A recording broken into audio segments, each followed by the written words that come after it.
The 16 days of activism against female genital mutilation begin today. Advocates against the act and human rights activists have begun their sensitization campaigns against the widely disturbing trend, just as the world marks the International Day against the elimination of discrimination and violence against women. Health correspondent Jacqueline Ogo reports. Female genital mutilation is an issue of global concern. It is an age-long tradition highly prevalent in Africa, with Nigeria ranking third in the prevalence rate. Globally, 200 million women and girls are victims of the unwholesome practice, and 20 million of such women are in Nigeria. It is tagged female circumcision, but doctors say it is the mutilation of diverse parts of the female genitals, resulting in deep medical crisis that leaves nothing to be desired about the practice. To start with, the clitoris contains about 10,000 nerves and the sensitivity endings. Now, if you remove that, that means that the woman is completely deprived of the joy of being a woman. It has destroyed some marriages. Women are left, single because of this situation. There are myths surrounding female genital mutilation.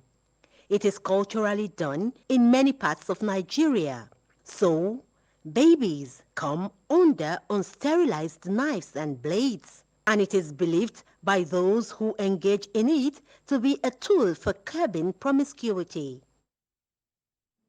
Let's talk more about women's rights and elimination against violence, elimination of violence against women. I've got joining me the manager with the UNICEF, Samuel Saske, who is joining me from Maiduguri, a child protection manager. Thank you so much for joining us on World Now. Well, I can see that you're actually putting on the orange color. That's to signify how today is being observed, which signifies a brighter future. But talk to us about the theme, Unite Activism to End Violence Against Women and Girls. What's the significance?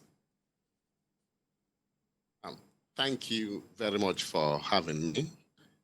Can you hear me? Absolutely. Carry on. Yeah, it is very significant. The 16 days of activism globally,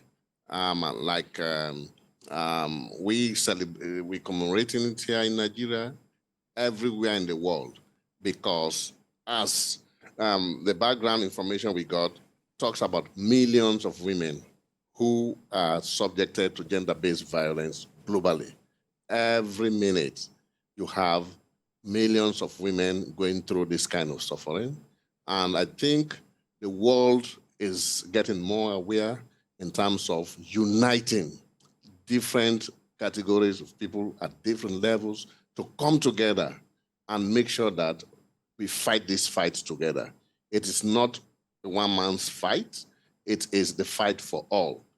Politicians, community people, religious people, wherever they are, children, adults, wherever they are, we have this in our communities. So we have to unite, we have to come together and make sure that with one force, we try to eliminate gender-based violence in our communities. Well, some people might still be at sea as regards exactly what it's meant to say this is a violence against women, let alone talking about eliminating it. Talk to us about the manifestation of this act against women.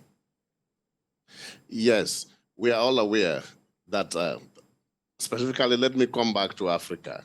Even though this violence is global, but Africa, we are very prominent when it comes to the issue of, it's a patriarchal society, most of our societies, wherein the man, as a result of power, when we talk about power imbalance, the man is always at advantage. So when you talk about access to opportunities, when you talk about access to jobs, when you talk about access to going to school, education, you see in our traditional homes, boys are favored as against girls. A family will say, okay, we don't have enough income. What we have, we can spend on boys, the boy that we have to go to school. When it comes to the issue of participating, even in our political system, you see that there is no equal representation when it comes to the House of Representation and other things. When you talk about jobs, you see men are there on top. When you talk about influence, positions, so men use this, so that's the power. So men use this as an advantage against women and girls. It is the man that brings bread and butter to the table. It is the man that works. It is the man that has the money. Yes. And the woman is subjected to this. But then, of course, we have the issue of physical violence. Wherein, apart from the emotional violence that women go through, we use abusive words on them, very hard. Mr. Sase, demeaning words. Mr. Sase, then, of course, we pay them. Yeah. Mr. Sase, sorry to butt in because of our time. I just wanted to quickly react to the fact that we need to understand this particular topic very effectively, because as we have some human rights activists, female rights activists, we also have anti-right activists who are actually coming out with different claims against those who are advocating for the women. What exactly do you think needs to be done in terms of policies, by those in authority to ensure that the women folk is protected very quickly? Yeah, we continue advocating.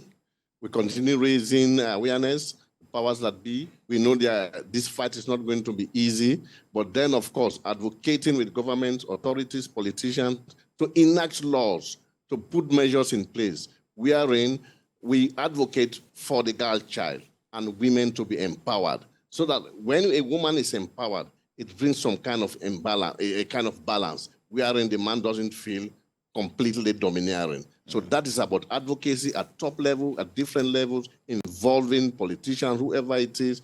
Then, of course, empowering women and girls, sending them to school, let them go to school, creating jobs for them, creating livelihoods opportunities for them. Then you will see that we will shift from this kind of practice. Child Rights Protection, Protection Manager with UNICEF, Samuel Sase, thank you so much for joining us from Maiduguri. Thank you. Thank you very much.